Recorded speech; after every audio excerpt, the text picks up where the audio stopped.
The amazing Rory McIlroy. What a win in the Open Championship. And for the naysayers who thought he couldn't get past Friday, or that he shouldn't switch to Nike equipment, or any of the others, all of those myths have been dispelled, because you're looking at the next great champion, the best player in the world right now, probably a double-digit major type of player, just a talent that we haven't seen since perhaps a young Tiger Woods. And what he can do to a golf course when he's playing well, there's just no limit to it. And I think his swing's gotten better over time, and it's not as subject to some of the little quirks that it had in it before. When I look at a swing this good, I am always looking for what the player does, how they put it together, what parts match the other parts. Certainly not what's wrong. I mean, there was nothing wrong this week. The purpose of the golf swing is to apply the club correctly to the golf ball, which he did to the hilt at the Open Championship. If he spins around 3 times and falls down and hits it like he did at the British Open, I call it a good swing. So, but there are peculiarities about it. There are some things that are unconventional, other parts of it that are more conventional. And the one thing that we can never quantify, or we can never even identify, is the beauty of the whole flow together, what we call the tempo, the rhythm, the timing. It's just amazing that I love to watch him swing a golf club. There are those swings that come along every now and then. It doesn't mean they're better or that they're any less than the people who are, faster or shorter or longer, whatever, but he has one of those swings that we all love to watch. But I'm going to point out just a couple of the peculiarities, or not peculiarities, of his nuances about the golf swing that we want to take a look at. The first thing we look at is the setup, and it's close to very conventional. We'll see from the side view he has a little bit de-loft of the golf club. He prefers the hands a little bit in front when he sets up, which is fine. If you look at the extension there of the right arm, small case Y look right there.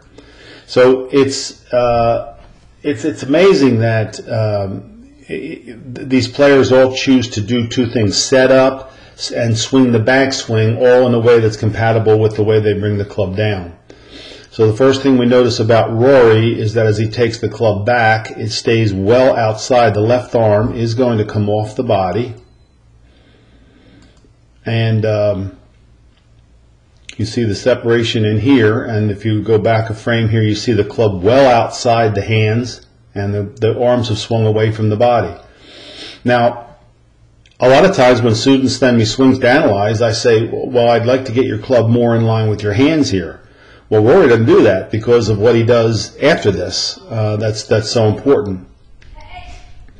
He takes us here, and if we look at his hands right about there, well, this camera doesn't capture all of the motion, but if we look at his hands right about there and we draw a circle or a spot there where we want to come down, where you see many, many great players hit right back on that spot, you're going to see his hands drop pretty far under that spot.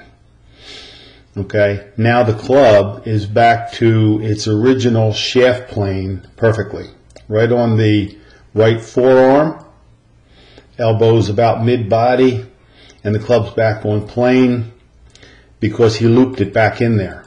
So he's got a distinctive squat, and the arms go backwards. You can see the arms go backwards. You could see the elbow dropping a little bit below, and he's tucking that club back in to loop it back from where he came. So it's actually, if those of you trying to get the club more on the inside, one of the effective ways to do it might be actually to take it a little bit more outside like this. And then if you watch the loop on that golf club, it's amazing.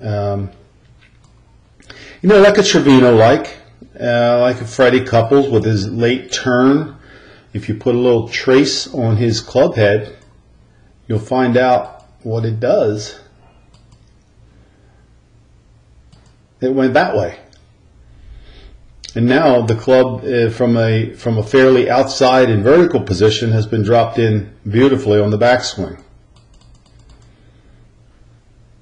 And he's right back to his original shaft plane with that great turn through. He's got a unique motion of dropping his head back. He's almost hunched into his shoulders a little unique part of his swing, but he does stay well behind the golf ball. Now, what Rory has to watch for, just like we all have things that we have to do at his level or our level, is that when he gets up to the top, he's got to be sure that he doesn't drop this too far under. And I think one of the things he's gotten better at swinging the golf club, and still what he fights when he's off a little bit, is that it will drop under the plane if he's not very aggressive with rotating the body through the ball. So he gets up here, out here,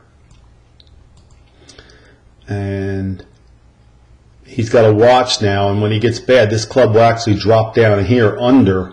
So he's dependent now on a very hard turn, not just of his hips, but his upper body. See how much his chest has rotated into the ball. His center line is going to rotate through the ball. He's very dependent on that move because of where that club is. If it gets any less aggressive than that, then he is going to drop under the plane. Legs have swung together. Just an amazing ability to his flexibility is tremendous. This camera is I believe is handheld, so we can't always tell, but look how he keeps the posture, the rear end right on that line through the swing. Now, next thing I want to look at that's unique to Rory is the power in this swing, and I want you to watch something here.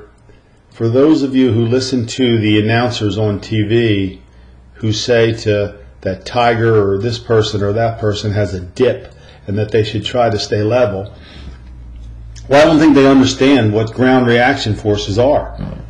Because he's squatting here the same way that Jack squatted and Sam Snead squatted and all the great players have squatted. That squat is pushing into the ground. If you were going to make a vertical leap right now, you'd bend first before you jumped up. And one of the things that we found out characteristic of the long drive champions, the world long drive champions, is that all those fellas, or many of them, have a 30-inch or more vertical leap. They're very powerful in the lower body. So here's Rory.